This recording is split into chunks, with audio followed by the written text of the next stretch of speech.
Okay. This meeting's recorded. Okay. Good All job. right. Welcome, everyone. We've got everyone piling in from the waiting room, and we want to welcome you to this month's New Jersey Business and Industry Association Business Growth Roundtable. And Anthony, let me hand the microphone and the stage to you so that you can give us a sense of what's going on at NJBIA at this point in time. Yes, thank you, Donna. Good afternoon, everyone, and thank you for joining us today. Again, this initiative is led by an amazing group of women. For those of you who are new to NJBIA, we are the nation's largest statewide business association, representing about 1/4 of all New Jersey employees. And again, NJBIA's goal is to help and support companies here in New Jersey that creates jobs. We also offer custom development opportunities for our clients and our members through our events, our magazine ads, our digital opportunities, our podcast, our TV show, Minding Your Business, and of course, money-saving discounts that your business might need, such as payroll, 401k, healthcare, 24-hour HR support and everything else. We pretty much are a full media, not only just from our advocacy, but a full media company, being able to handle multi-opportunities for our clients. So I'm Anthony Reno, one of the executives here at NJBIA. I'll drop my information in the chat. And also with some upcoming events that are taking place in the upcoming months, we have our ELC reception, June 17th. That's the Employee Legislative Committee reception. This is going to be at the Palace in Somerset, New Jersey. It's going to be a well-attended event. You're going to meet the primary winners. It's the final road to the State House. You want to be there. Also, the following week, we have June 25th. We have our Nine and Dine taking place at Nob Hill Country Club in Manalapan. Great course. I play there. Phenomenal. Just come out, rain or shine. Great place. Easy, golf, food. You're going to love it. And of course, our signature event of the year is WBLF. Our Women's Business Leaders Forum taking place in September 17th and 18th. Two-day opportunity at the DoubleTree in Somerset, New Jersey. Again, this is going to be 15 breakout sessions, TED-style talks, C-suite panels, you name it, it's going to be there, and it is going to be fantastic. We're now in our 11th season, and it keeps growing. So, definitely for more events, please check out njb.org. And also now I'll turn it over to the dynamic Donna. Oh, I like that. Dynamic Donna. I might use that. Got it. Thank you, Anthony. So welcome all. Before we get into our program, first of all, I'm Donna Miller. I am founder and chief visionary officer at C3 Works and Donna Miller Business Growth Consulting. And for the last 30 years, we've been helping teams, business owners, and professionals to accelerate their growth by providing advisory and support services around operations, finance, and biz dev. Really what we're hoping to do is help you to focus on that which actually drives your business forward. And our clients know that by bringing us in, we're going to build systems that are efficient, connected, automated, we'll talk about that today, and executable either by you or by us. And the goal is to help people lay a foundation for businesses that will run and grow without them involved in every little detail. So if you'd like to talk about self-scaling, I'm happy to talk. So that's a little bit about me. We are recording this webinar, so you don't have to take copious notes, and you will get a link to the recording. We have a smaller group today. So here's what I'm going to say. This is unusual. So everybody pay attention. We're going to attempt to do your Q&A live. We have some questions from when people registered, and I'll either call on the person who asked it, or I'll interject the question at the place where I feel it's appropriate. But we want you to feel free to raise your hand and ask questions throughout the presentation. And before we get into today's presentation, and I bring Rachel to the stage, who's already here, but she'll introduce herself if you live under a rock and don't know her. Next month, we are talking about, what are we talking about, Rachel? We're talking about AI and cybersecurity. AI and cybersecurity. Let me get rid of this. Hold on. How terrifying it is. And I will shortly drop a link in the chat because clearly I'm not very good at multitasking. I will drop a link in the chat so you can register now for that event. And so with that, let me bring to the mic, Rachel, introduce yourself, your team, and take us into our presentation and tell us about our sponsors as well. All right. All right. Thank you, Donna. Hello, everyone. Many of you might know me. My name is Rachel Durkin. I'm with Paradigm Marketing and Design. We are a web branding, marketing, and sales enablement agency that specializes in working with clients with a complex sale. So if you have a sales team who needs to close more deals, have more qualified meetings, and shorten their sales cycle, we can build a marketing to sales infrastructure to make that happen. And we're going to talk a lot about that marketing and sales infrastructure and how to automate it today. But before we jump into that and introduce Caitlin on my team, I would like to thank our sponsors because this event would not be possible without them. The first one is Summit Place Financial Advisors, who offers focused, individualized attention, serving a select group of highly successful people like you who have outgrown mass market institution. Success often brings complex investment, tax, and estate planning challenges, and Summit offers experienced, personalized, and disciplined guidance to help achieve your financial goals and help simplify your wealth opportunistically. They collaborate with trusted professionals to provide a holistic, expert approach to your financial journey. And of course, they're SEC registered firm. They do not sell products, earn commission, or have quotas to meet. They work solely in your best interest. And as someone who has referred them many times, worked with them, I can't recommend them enough. They're very good at what they do. And then we have Atlas Consulting Services, who is a full service insurance brokerage firm that specializes firm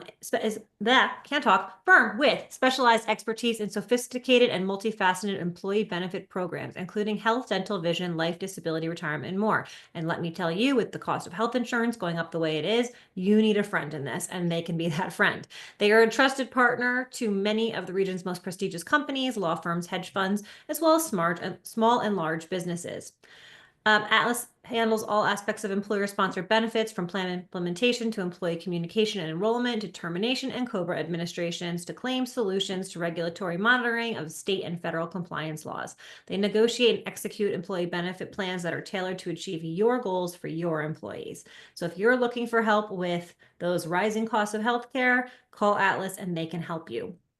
I also would like to introduce Caitlin, who is on my team, one of the very smartest people I know and who knows way more than me when it comes to marketing automation. So Caitlin, why don't you say hi and introduce yourself quickly? So hello to everyone. I'm so glad you're all here. I am the account group supervisor here at Paradigm. I've been with the team for almost 8 years, and I oversee our marketing client accounts. Fantastic. We couldn't do it without her. I have no idea what's actually happening. She knows how to see. I know what we could do. She knows how to do it. So that's why she's here today. I have a feeling you're not giving yourself enough credit. Well, maybe. Just saying, because I do remember introducing you in the first 10 years we knew each other as the smartest person I knew. Aww. So it's good. See, that's what we do. We try but to I paid you. People who can compliment us. So let me just say before Donna conversation here, right? Oh, you got more? Yes. Before you kick us off, Donna, as Donna said, either raise your hand or put your questions in the chat. We're going to do our very best to monitor it. We'd love to make this an interactive conversation. Yes, I am watching the chat. I promise I can do that pretty well. Right. All right. So we are here today to talk about unlocking the superpower of smarter growth in a challenging economy. The three of us were talking that it seemed like in the first quarter of 2025, everybody was afraid to do anything, and all of a sudden things are opening up. It is a challenging environment. It's a challenging world. And I also feel like, automation is something that we talk about a lot here on the roundtable, but it keeps changing and so rapidly that it's a little bit frustrating. And so my feeling is, most of you know that I'm kind of in the fourth quarter of my career. So when I think about, why do we need to do automation? I think that it comes back to the basics. I think it always comes back to basics. I remember when I first opened my business and I was teaching people how to do work, and I was always big on creating process and procedure and documenting it. But I remember saying to my people, we would use keystrokes instead of the mouse. I know it sounds silly, but if you can eliminate a keystroke that you do 50 times a day, think of the amount of time that saves you over a year. That's where automation has brought us. Automation has brought us past that. It's allowing us to duplicate tasks. It's allowing us to get more done. And of course, now we have AI mixed into it, which I love and I hate all at the same time. Eventually, I'll probably fully love it, but right now I have a love-hate relationship. So I think that's kind of almost one of the challenges in moving into kind of an automation mindset. Rachel, talk to us a little bit about those challenges and how you see them. So it is hard. And the thing is that you can't avoid it anymore. I mean, when we come in, oh my gosh, Donna, I had a conversation with a prospect of the day that is a $70 million company, and they are using Excel spreadsheets to manage their prospect source. Isn't that amazing? I talked to 400 or 500 person law firms who are using Excel spreadsheets. The lawyers are not sharing a database of who they're talking to. And we can only go on for so long with the way that the world is changing, with the fact that labor is getting more expensive, with the fact that everything's getting more expensive. Automation is what is going to make us efficient, and it's what's going to keep your business alive in the next 5 years. It's a necessity. The challenge with it is it's hard to understand, it's hard to implement, and it's hard to make it work for you. We have systems that don't talk to each other. We had a client the other day, Caitlin and I, where we pulled their data from a new CRM they implemented, and it was like a 35 times return on investment, which makes Celeste look great, but it's probably not accurate because the data that was being entered into the CRM did not match the accounting data. And there wasn't, so when systems don't talk to each other, when a lack of a plan is in place on how we're going to use the CRM, how we're going to implement it, what the rules are around it, when there's poor process design, and most importantly, when there's a lack of employee adoption that starts at the top and moves all the way down, that is where automation becomes more cumbersome and possibly dangerous than not having automation. So you've got these levels, right? Good automation or decent automation, no automation, and then bad automation can actually hurt your company. So I really don't believe that we don't have an option moving forward. We have to move into the world of automation, but we've got to do it the right way. I agree. And I think that it's not a finite project. It's an ongoing process. And what I have seen, and well, before we get into that, talk to us a little bit, the two of you are doing this on a regular basis. Talk to us, where do we start? When, we've got a crowd here, we've got a diverse crowd. Where do we start? So I actually think you need to start backwards at the end game. What kind of data? So I look at a couple things. What kind of data am I going to need at the end of this? And Caitlin will talk more about that, but that's not considered. And then we can't get the data we need when we want it. What do we want this to do for us at the most basic level? Like, don't think 7 years out. Think about like, what are the most easy, basic things that we want automation to do? So start with the end in mind. What data do we need? What do we want it to accomplish? And then who are the key stakeholders that are going to be influenced in this? If I myself am not a data person, Caitlin and I think Caitlin have the opposite brains. Like, I could think very big picture, but then you start putting the nuances in place, and I need some help. And have those different people involved in the process to be thinking through all the nuances of what you need this to accomplish before you even take your first step. I mean, Caitlin, do you have anything to add to that? So one thing that I think is really important to the point about, thinking end game first too, is ultimately, how do you want to digest that data when it does come out too? So not only what data do you want to collect, but how are you going to digest that data? And I know Rachel and I have had a lot of debates back and forth over time of, okay, ultimately, if a new client comes in, how are we ultimately attributing where they came from and what the success was? Did they originally come from a networking relationship, but ultimately it was a webinar that was the last touch before they converted? And if you're only looking at one viewpoint of that, you have to think about what are you potentially missing on the other endpoint. So thinking through, ultimately, what's the story, what's the answers that you need from your data helps you determine what data you actually need. And I see that so often, to your point, Rachel, of, people not thinking through and setting up an entire system before they go. And then all of a sudden, when you're on the tail end of it and trying to pull the data, it's like, wait, but I want to know this and that. Well, you weren't collecting that data. Now we have to go backwards as best as we can. And I think that ultimately speaks to, you need a plan up front, and you need your marketing plan. You need to run through that marketing plan. You need to consider what your sales process is going to look like, what your sales process is for each lead source too. One of the things that I see time and time again too is for each, as people are coming in, are entering into your database, every different lead source is a different funnel. It's a different process. If someone goes and reaches out in your contact form or comes through your network, it's a much shorter process.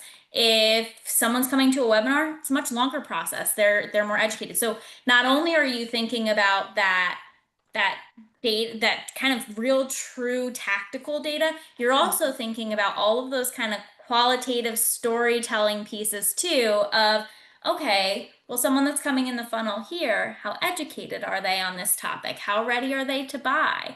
And if you don't think through all of those components and all of those pieces up front, you're missing collecting all of that data, and you're not going to get the full story. On average, it takes 9 to 13 touches, and this can vary by industry, to build trust in your brand. So when somebody comes to the top of your funnel, or, I see a lot of marketing strategies where it's like, well, I'm going to put something out on social media, or I'm going to send my salesperson out to a networking event. The holy grail is getting them into your database, because once they're in your database, you can engage them with email, you can engage them with LinkedIn, you can engage them with thought leadership and measure what they're interested in. I mean, that's a little bit more complex, but to give you an example, we're working with a multi-million-dollar organization that hired us just to set up their marketing automation in Salesforce. They have a ton of leads coming in, but a lot of their clients, they notice, are not reoccurring buyers, and they should be. And you're losing, the cost of a new sale versus the cost of an upsell is astronomically higher. If you're not nurturing your past clients or cross-selling or upselling or asking for referrals, you're losing a ton of money. So making sure that you are, to Caitlin's point, on paper, the first thing we did when this client hired us, we didn't even touch their CRM for a month. We outlined everything we want to accomplish, what the touches should look like, what their audience is interested in. And also operationally, what do the sales team need to be doing? What do the account managers need to be doing? When are they going to be engaging with the clients? What does that logical funnel look like? Once that's mapped out and everyone's agreed to it, the account managers, the sales team, the marketing team, the CEO, then we implement. But it's useless to implement before the plan, because then you're just going back and forth and you're spinning your wheels. So Yeah. I'm sorry, I Yeah, I do Just think really that quick, I want to add to that point too, Rachel, that in that case too, like the example that you gave, there was different people coming in at different points of the funnel too. And so for someone that just signed up, you really only need those 3 touches, and you're trying to get them in for that first sale. And then once you get them to that first sale, you really want to get them to a second sale. And then they were like, once we get to the second sale, then they're pretty loyal. data was huge. No big deal. So the number of touches for those people is different than someone that, signed up and then we never heard from them at all. That needs to be a much longer process. There needs to be a lot more nurturing there. So again, really mapping out what are all the different activities once people come into your funnel that need to happen, and what segments you need to create and think about. I think what I've seen in that regard, when I've gone into companies that have implemented a fair amount of automation, and Rachel, you talked about 2 things. You talked about nuances in setting it up, and I completely agree with that. I think there's also the other thing that has to happen is we have to make sure that it's the same language across all stakeholder areas, because I have found that these systems get implemented, and then 9 months later they're like, but I said whatever, and that didn't happen. But so it's a language, and so I think that getting stakeholders involved, it's the old what's in it for them. Why should they participate in this? They already don't have enough time on their plate, so how are we going to get their buy-in? And I think that's super important. When I think about automation, I think really, and we've kind of already touched on it, the basics is CRM. You've talked about a CRM situation for, a big multi-million-dollar company, but even for smaller companies, it has to start with CRM. And some really super basics of CRM, because we had some questions of, one question here was, what are small steps a business should take to harvest automation? To me, it starts with CRM. It starts with templates and messaging and workflow.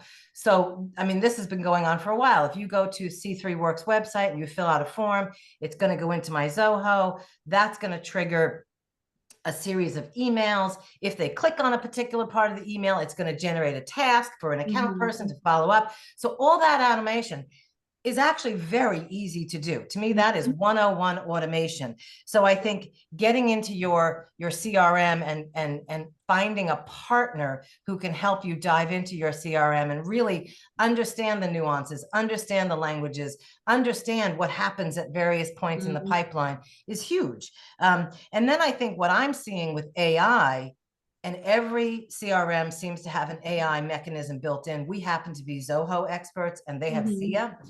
And what I'm finding is even on a basic level, if I am now making my phone calls and sending my emails via CRM or attaching them, it can draft the next response. It can be predictive in what should happen. My Zia will enhance data based on the URL. I hit a button, it goes out to the web. It tells me the size of the company. It tells me what they do, and it maps it automatically right into a field. So I think some of this automation with AI is getting much easier. Yes. Scarier, for sure, but some of it's getting much easier. And I think that that's where it comes down again. So it's CRM and it's workflow, not only in your CRM, but in your project management.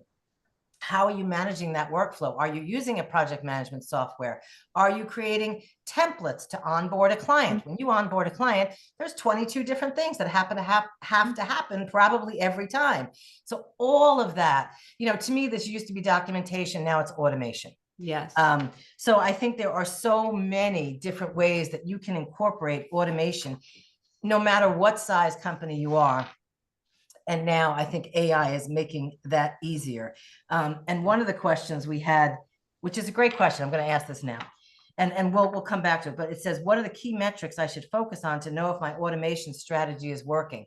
And I think that is part of what you do at the beginning. You set your KPIs. What is this going to look like? Am I going to be able to reach out to more people? Is my close ratio going to improve?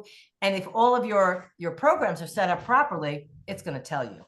So do you want me to answer that now or sure, no? Yeah. So one of the things that I'm a big fan of, and you'll hear me talk about this even outside of automation, is measuring leading indicators and lagging indicators. So a leading indicator, let me start with lagging indicators. That's all our favorite. Lagging indicators like direct ROI. Did I close the deal? How long was this time to the sale? How big was the sale? What was the prospect source of the sale, right? Knowing that information. How many touches did it take to make the sale? We need to track all, I would want to track all of that. Also, if you have multiple services like we do, mapping back which areas of the sale, came from which resource. So like our websites sales come from this prospect, this source. Our marketing sales come from this source. The other thing are leading indicators. Leading indicators are things that I call brand assets. Increase in hits to your website, increase in social media posts, increase in email opens and clicks and engagement on certain topics. CRM growth over time. What were you going to say? Let me give you a quick analogy, because lead and lag measure, the first time I encountered it was from Chris McChesney's The 4 Disciplines of Execution. Think of a diet. Your lag measure is how much weight you lose. Your lead measure is calories and exercise. So what are the activities? The leading sucks. I know. What are the activities that are going to lead to the lag measure? And over time, I can tell you, once we work with a client in automation after a year, I can say, if we do this many webinars and we get this many meetings, you will have this much in sales. It becomes dials. It becomes dials. Now it takes a minute to set that up so you know what the dials are. But that is like, once you figure that out, you're golden. And you know exactly what the right behaviors are. Right. Caitlin had a really interesting, you want to tell them the story about the prototyping and the Yeah. So we have a client, medical device space, and we were running Google advertising campaigns specifically for their regulatory services. And their salesperson came to me and he's like, Caitlin, I'm not seeing regulatory sales. He's like, we got to stop these ads. I can't spend any more money on this. And I'm like, this doesn't make sense. When I look at from the front end, we're getting awesome impressions. We're getting an awesome number of clicks, awesome click-through rate on the ads. I'm really happy from a ad standpoint. Then I look at the landing page. I see a lot of really good engagement and activity on the landing page. So I'm confused, and I see conversions on the landing page too. What's happening? Is it not the right quality of lead? And that's why, to that point, to just a quick aside, thinking of the metrics through every single step of the funnel and every single deliverable. You should have a metric around your social. You should have a metric around your email. You should have a metric around the landing page. Every single funnel should have an evaluation point so you can see where there's potentially breaks. But so as I'm looking through, I'm like, I don't see anything on this front end of the marketing funnel that's broken. So I said, let me dig in a little deeper, got into his CRM, and we have what is called the Google Analytics connector. It's a plugin you can add into Salesforce. And I was able to see that a lot of people were coming in from the regulatory ad. They didn't know from a regulatory standpoint, what they needed to do, what steps they needed to take to make sure they were in compliance. And they wanted to make sure whoever they worked with did understand it so they didn't have to worry about it. But ultimately, they were in the prototyping phase of their project. So they were traveling through the site from regulatory to prototyping, learning more about their prototyping services, and that's where they were converting. And so if I ultimately only looked at the marketing funnel, I would have said, keep going, and would have known nothing better. If he was only saying, hey, you got to shut off the ads, I'm not getting qualified leads, then I would have shut off the ads, and then they would have lost all this lead flow. So, and we're going to talk about this more later too, but ultimately, it's so important that marketing and sales handoff, that you're working together, you're working really closely, and there's a feedback loop between the two divisions of your company. Because otherwise, you could make a really big mistake and shut off an entire lead funnel for yourself. And that's not to be just, if Caitlin didn't catch that, they would have lost millions of dollars in revenue because it was going from one ad flow to another service line. And so making sure you're watching it all is so important. And, it's funny too, because we talk about how to measure this in KPIs, and, at the end of the day, we all just want to produce more revenue. That's really what it comes down to. And I think that we also all want to lose more weight, but if it was that easy, we will. Well, now there are drugs. It is. Yeah. easy. Okay. I'm waiting for the magic pill for revenue. You let me know. There is no magic pill. Yeah. But I think that it's overwhelming because, your marketing company is looking at everything that gets into the funnel. You're talking about conversion in one sense. To me, I'm sorry, conversion is a new client. So I'm looking at it in another way. Yeah, you're right. Go back to the I think the truth is you have to look at the entire continuum so that you can identify.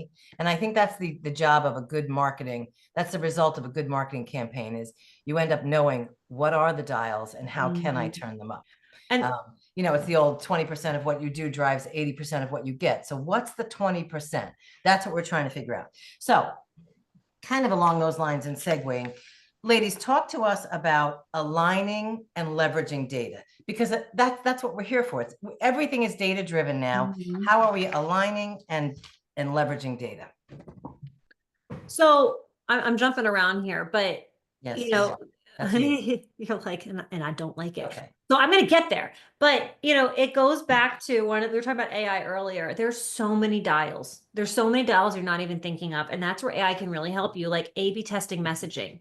I mean, Caitlin did a campaign once, and you could tell them about the Google Ads campaign with the period versus the dash and the data. Yeah. Yeah. It was as simple as we were running a Google advertising campaign, and all we A/B tested, and this is just one thing, a quick aside, you only want to test one variable. We're going back to sixth grade science class, only test one variable at a time, because then you could quickly go and judge it as something else happening.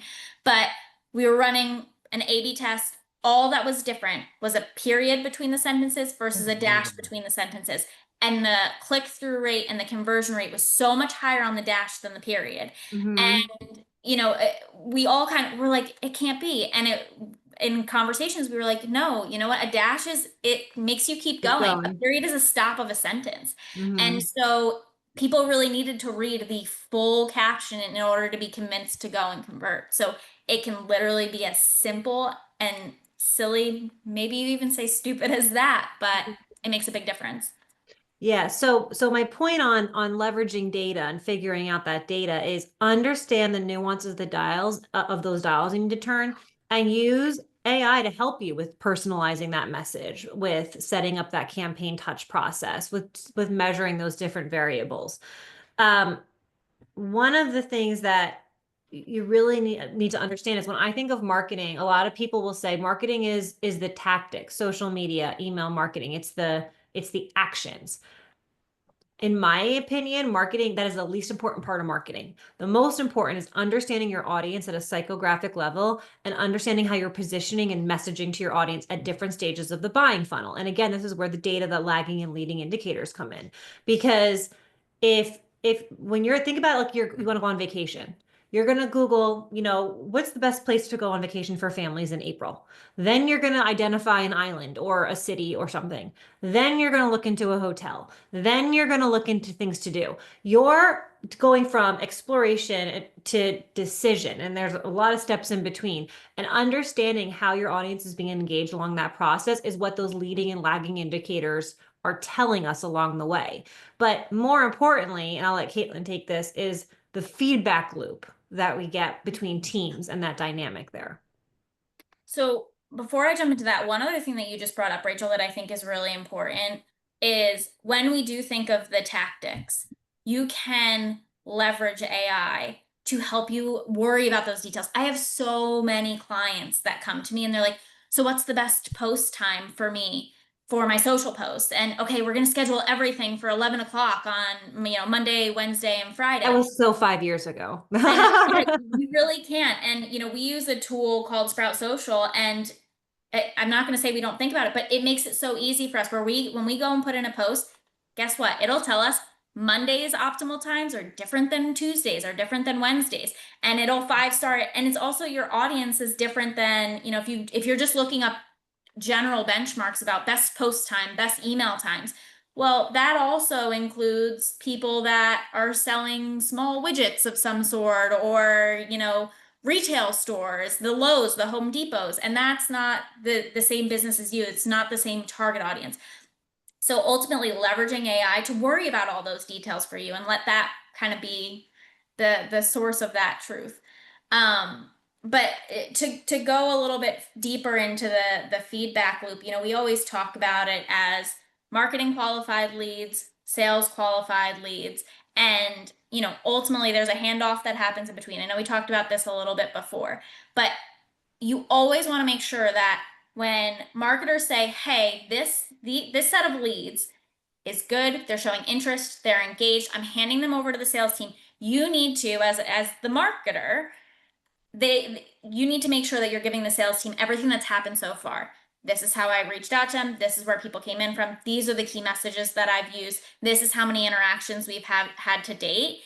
Now I'm handing it to you. This is what I need you to do as the next step. But then it's also from a sales perspective, looping back to the marketing team to say, hey, okay, now I ran with these leads that you gave me. They were all really qualified, or they weren't qualified. Because again, when we think back to that case study I shared before, if we didn't have that communication, I would have just kept running. Or if I just relied on what he said, I would have stopped that campaign.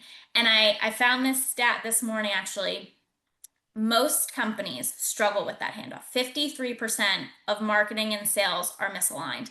And you have to think of how many people, especially when marketing has been doing so much work to warm up those leads and get them ready and nurture them. It makes it so much easier from a sales perspective to close them. 53% aren't handing them off right or are misaligned. You've now lost a whole bunch of leads. And to jump on that, and Caitlin and I can share lots of stories on this, but there's also who's defining what is a qualified lead. Mm-hmm. So, in my mind as a marketer, a qualified lead means, Donna, I gave you 10 leads that I believe are good. You talk to them and you say, these are the right type of people I want to talk to. They're in the right business. They're not ready to buy right now, but I'm going to check in 3 months. I want more people like this, Rachel. I see that as a qualified lead, right? I've had sales teams that believe that. I've had others that are like, if they're not calling me and asking me for an estimate this second, I don't want them. And having that alignment, and that starts with the top on what that means, is so important, because those we call them high intent leads that are coming in immediately, the SEO leads, the PPC leads that are calling and saying, hey, I need an estimate for. Their closing rate statistically in a professional service business is significantly lower than a lead that's been nurtured in your database for three to 6 months, because they're going to say the how much question. So the sales team's going to run over and they're going to type up their estimate and they're going to think that they've got it and they're going to hand it. And that person's talking to 6 other people. But if they've been in your CRM being nurtured through that touch process, when they're ready to buy in 6 months, that closing rate, at least in our experience, is 70% or higher. So having alignment on what is considered qualified and how are we measuring that success is so important. Well, and as a quick story to that too, Rachel, I know we always talk about it. We have a client that came to webinars, that downloaded white papers for 6, 8 months or something, never reached out wanting a consultation. We tried to schedule something, nothing. And then all of a sudden they were like, you know what? Now we're ready to bring in marketing. You don't even have to do the proposal. I've been watching you guys. I trust you guys. I know your expertise. Just write me the contract. I'm going to sign it today. And so to that point, it's if the marketing team can nurture, if they can take as much time and effort off of the sales team so they can do what they're really good at, and that's closing, then everybody's happy.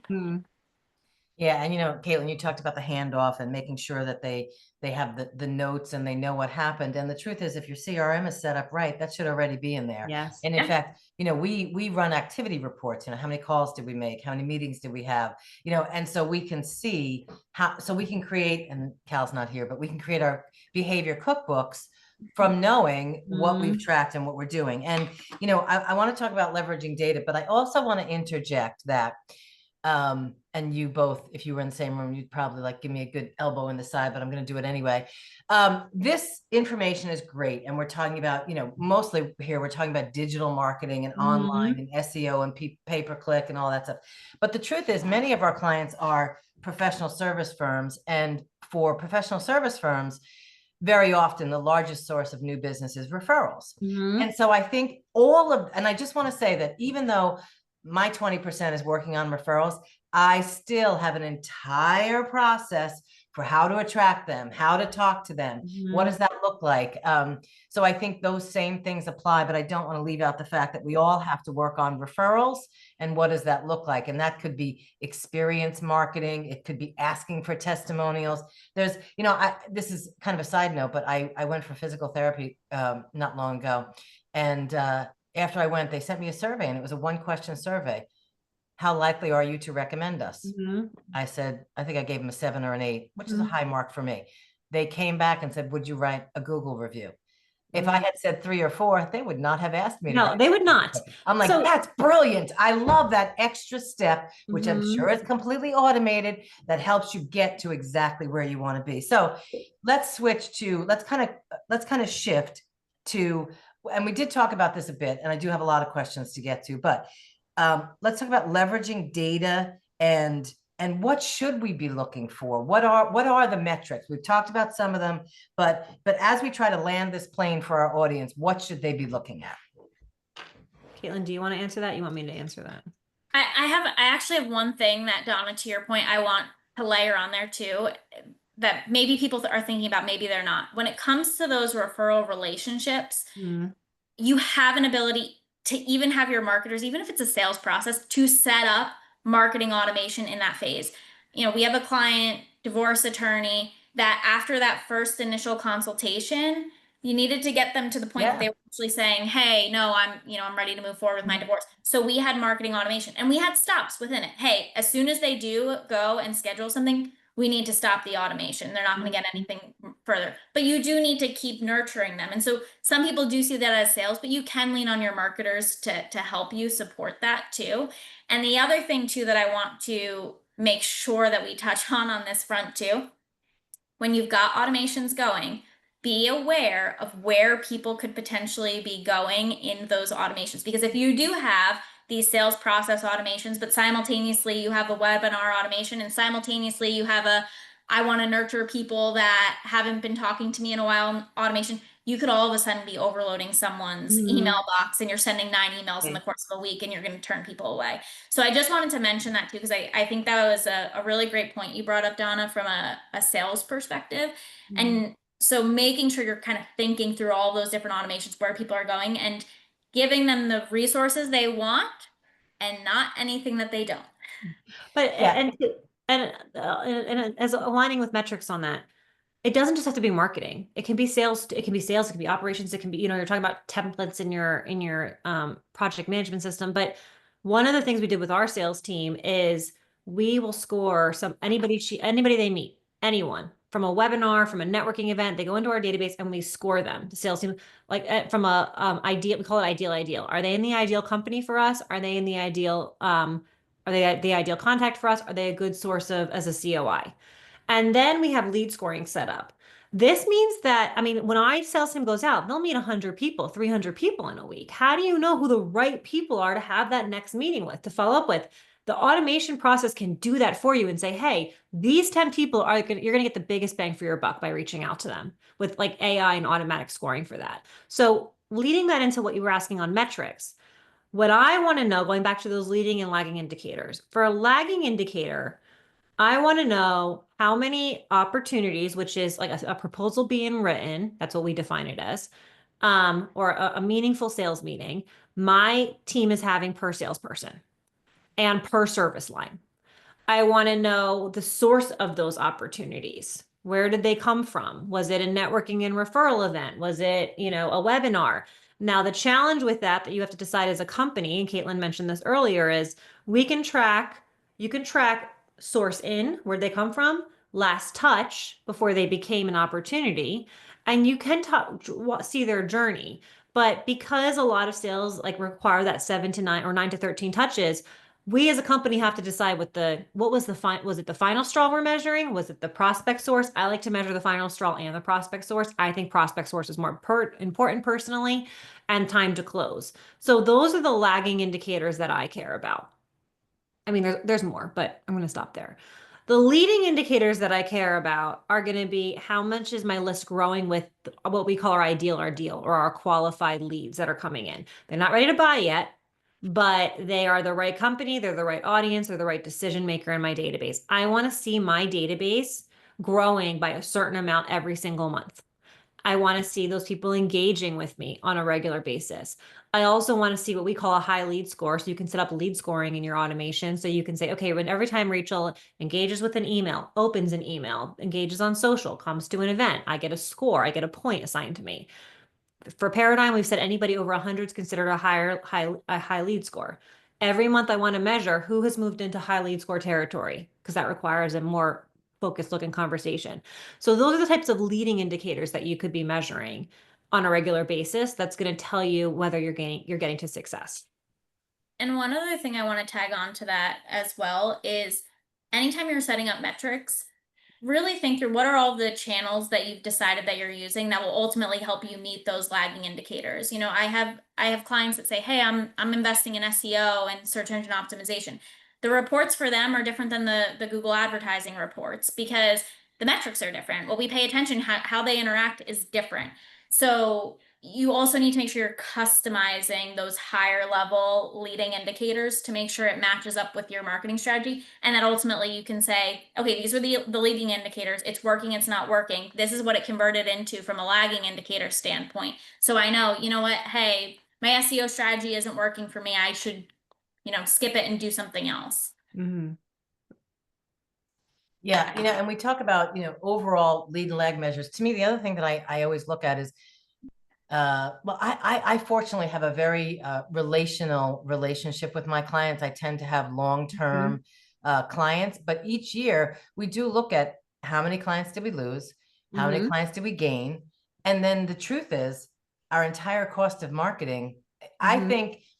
I guess what I'm about to say is that your cost of client acquisition is so much higher than you think it is. Yeah, it's huge, and so figuring out how to drill down on some of these automations and points of contact. And I love the whole concept of lead scoring.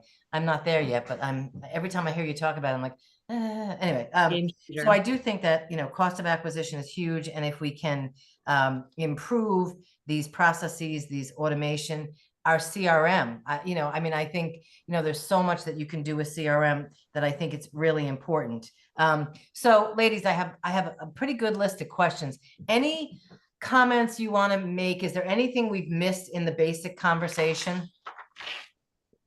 One other thing that actually you just brought up, Donna, that I think is important, again, thinking through automation, thinking through operations, to retain, again, adding an automation to that front. Vicky from our team, who's our director of client engagement, she has a regular automation that says, hey, at 60 days in with a new client, she's going to reach out, check in, and see how things are doing. And then after that, every 90 days, she's going to check in and see how things are doing. And so that gives us an ability on, the execution standpoint. If there is any feedback, if there is anything that we need to get in front of, we can get in front of it. But again, it's all based off of that automation, making sure those check-ins are in appropriately, that there's a feedback loop, that Vicky's communicating it to our team is communicating back to Vicky. So again, all automation, Yeah. all of those things. Yeah, that's part of our onboarding process, and that is a workflow automation. So, Yep. it goes right into Zoho, and we have different people call at different points, because I often also feel that, the feedback, there's just, different connections. So, Totally. I can't call to ask a client, how am I doing? Someone else has You to do better that. say good. I mean, I can, but they'll be nice to me, and I'm not Yeah. looking for nice. I'm looking for the Mhm. truth, which is something we talk about a lot. So, some questions, we've got lots. And if you want to ask a question, please feel free to type it in the chat. I don't even have the Q&A up at the moment, but put it wherever you want and I'll find it. So this is a kind of a niche question, but I think it's a good question, and it's a little bit of a pet peeve of mine. Let's see, Debbie Kohler from DIG Group Architecture. How do you automate LinkedIn posts using AI? I'm going to preface that with, I don't know. And I'm going to preface that with, careful how automated you get in your outreach, because everybody sees that LinkedIn outreach is pretty thinly veiled as cold emails. So Yeah. I hope I didn't just squash the whole idea, but ladies, anything to add to that? Caitlin, you want to answer that one? Yeah, so in terms of the actual posts, I mentioned it before, we use a tool called Sprout Social. It does have the ability to generate an AI caption. Anything AI creates, you want to double check it. Absolutely. And you do want to tweak it too. As of right now, social media isn't totally slapping your hand for AI generated content, but Google is in terms of your blog. So social media is probably not far behind Google. But definitely leveraging the AI for post times, for getting you started, making sure your hook is correct. And then to, finding the right image for something. You can use AI to help generate those images. Again, get everything checked by a designer to make sure it's on brand and, cohesive with the rest of the things that you're putting out. From a LinkedIn outreach standpoint, I have seen many different tools. And I always give clients the pre-warning when they're like, I found this really He hates them all is the nice way. I hate them all. They always start out really nice. You always get, a couple hundred out, and then all of a sudden you get what I like to lovingly call LinkedIn jail. And all of a sudden you have to do all these steps of verification. You can't send any connections. So be very, very, very, very careful with any of those tools. And just consider the risk versus the reward. Yeah, and to that end, I always say, how you prospect shows your potential clients what it's going to be like to do business with you. So you want to be smart in your automation, but you don't want to over automate. And 100%. AI is great, but it has to be led by a human and checked by a human and followed up. Well, not always by a human, but in the closing, it does. Anything to add to that, Rachel? I agree. You cannot set it and forget it. Like, think of AI as being, or automation as taking whatever you were going to do anyway and cutting your time in half and increasing the way you do it exponentially. But just setting it up and ignoring it this is what I go back to, having bad automation. It's the worst thing you could do for yourself. Yeah, exactly. And that's why I say this LinkedIn outreach is very thinly veiled. They don't know me. They're not that enthusiastic. Anyway, which kind of leads to this. As a small business owner with limited time and budget, what's the easiest way to start using automation without getting overwhelmed? I'll go, and then you guys can chime in. I got to say, first of all, I have devoted 2 hours a week to learning. So I found a couple of YouTube channels that cover, we have pillars of our business. I'm covering one pillar. Other people are working on the other pillars. So I've devoted a certain amount of time to learn AI. But, also for me, I think my favorite thing at the moment is Copilot. And, you know, you can, and Copilot is, to me, it's a more integrated version of ChatGPT. And I'm sure that with a paid version, maybe you can do the same thing. But what I love about Copilot is not only will it search the web for answers, but it searches my entire SharePoint drive for all the information and knowledge that's already existing within there. And, you know, you can use Copilot not only to, you know, draft emails, but you could say, here's what I have to do, create a workflow and tell me the best time of day to do this stuff. So I have to say that I think just getting on board with a ChatGPT or a Copilot is probably your first place to start, because it will also help you to learn the correct prompts. And in AI, prompts are the secret sauce. Sorry, Donna, was the question AI or automation? Question was automation. So how for do you use automation without getting overwhelmed? I would always say, I think of Zoho as like the great starting point. It's not that expensive as a CRM. No. It's as far as CRMs go, it's less complicated to set up. You can grow into it. You know, at some point when you become a multi-million-dollar, multi-facet organization, you're going to need to switch to something bigger.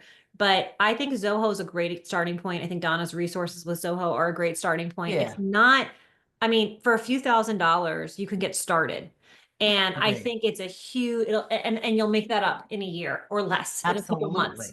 Absolutely. I agree. And you can do workflow in there, and you can use some of these data points that Zoho is actually collecting for you as you put people in. And again, from an automation perspective, I always say, if there's redundancy in a task, that's where you need to automate. So for instance, I said earlier, someone fills out something on my website, it automatically goes into Zoho, and from Zoho, it automatically goes into my email marketing. I don't do anything. That just happens automatically. But we do test it periodically, because I'm sure this has happened to you too. Those links break. Well, also, like, you want to remember that the content you put in there is still relevant. So we do the regular audit of, you know, your flows for sure. Okay. And the other thing to that piece too is making sure you know which lists you need with it, whether it's in your CRM, whether it's in your email marketing system. I had a client just yesterday turn around and they were like, I have 8,000 people in my database and I have no structure around the data. I don't know, they were nonprofit. I don't know who donors are versus corporate sponsors versus participants in the program. And they're like, and now when I do want to try and send out specific emails to each of those groups, I can't, because I don't have the lists. And so now we have to do all this back work. So number one step, think of who the segments are that you could potentially be reaching out to, whether it's now or whether it's later. People that come in through your email newsletter, people that come in through your contact us form, and then figure out, you know, ultimately try and get those people as best as you can moving forward into those correct lists, because that's the only way automation can happen. Got it.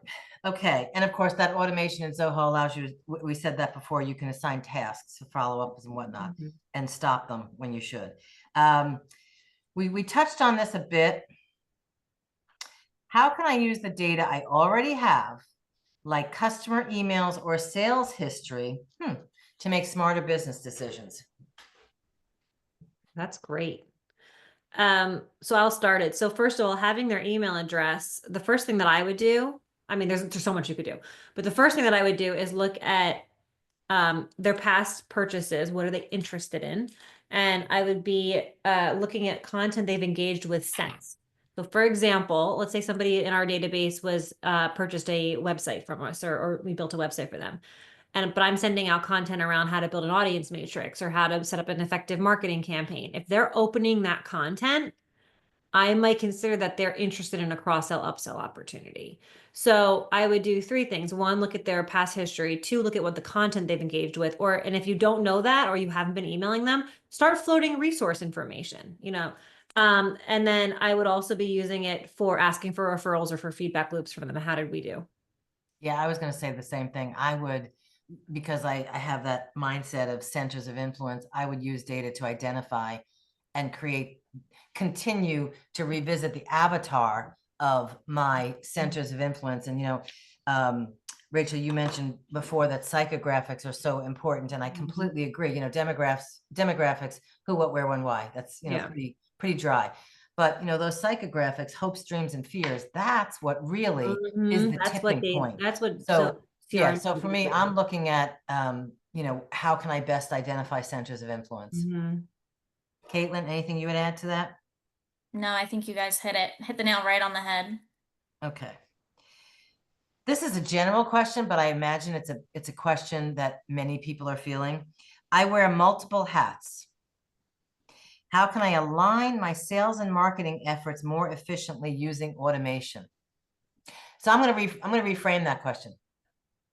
Assuming we've covered a fair amount of that during this webinar, I'm going to convert it to what are the top 2 things that people should do after this webinar to move forward their alignment between sales and marketing. Other than Where do you hiring want me to go? Paradigm or C3 to do your Zoho. My 2 things I would do coming out of this webinar is 1, try and take a look at where your breaks are happening. Look at your marketing data. Are you happy with your marketing data? Look at your sales data. Are you happy with your sales data? Where's the misalignment happening? Is marketing not talking to sales at all? Mhm. Are you not doing marketing at all? Are you not doing sales follow through? I've seen both happen. And so that I would say that's number 1 thing is identify like where's the gap? Where are you missing things? Where is fall off happening in terms of your flow? So I would say map it. First thing you do, map those 9 to 13 touches. What are all of your what are your prospect sources, networking, through the website, a webinar you've done, map it. And then what are the touches, email, social, phone call, that you want these people to have afterwards? That's number 1. Then I would assign them what we call an MQL and an SQL, marketing qualified lead and sales qualified lead. At what point are we still nurturing in the touch process? And at what point is a salesperson getting involved to actively engage someone, like not physical, but a human interaction? It can be virtual too. So mapping. Don't even go into your CRM or into automation. Map it first and then automate it. I'm laughing because that very much showed how different Rachel and I's brains are. I was immediately like, get in the data, figure it out. And I'm like, no, don't go into data. So, depending on who you like more, go with that advice. And from my perspective, the other piece of that, which I've already said, is I would, once you've got this basic information together, this mapping, looking at the data, I would get this is not an automation. I would get the stakeholders in a room, the same room, same time, Zoom, hybrid, in person, and make sure everyone is speaking the same language. I have seen it fall apart many times. That's the same goal, yeah. So we have hit the top of the hour, and as usual, this hour goes extremely fast. So we hope that you have learned enough to walk away from this webinar and put 1 or 2 things into action, because as I always say, knowledge is not power, applied knowledge is power. So what will you do post-webinar to improve your automation and ultimately improve your results? Rachel, Caitlin, anything to add before we close? I feel like I talked an awful lot. You feel like you talked an awful lot. Well, you're supposed to. You're presenting. That's true. Right. I don't have nothing to add. Okay, so it's a rapidly changing landscape with the onset of AI, and here at the Business Growth Roundtable, we're committed to trying to help you stay in front of that without entirely losing your mind, but we're not responsible for that, so we're just trying to do our piece. So thank you all for joining us. We hope to see you in July when we'll be talking about cybersecurity, and with that, we wish you a great week, and we hope that you're doing well in your business. Thanks, everyone.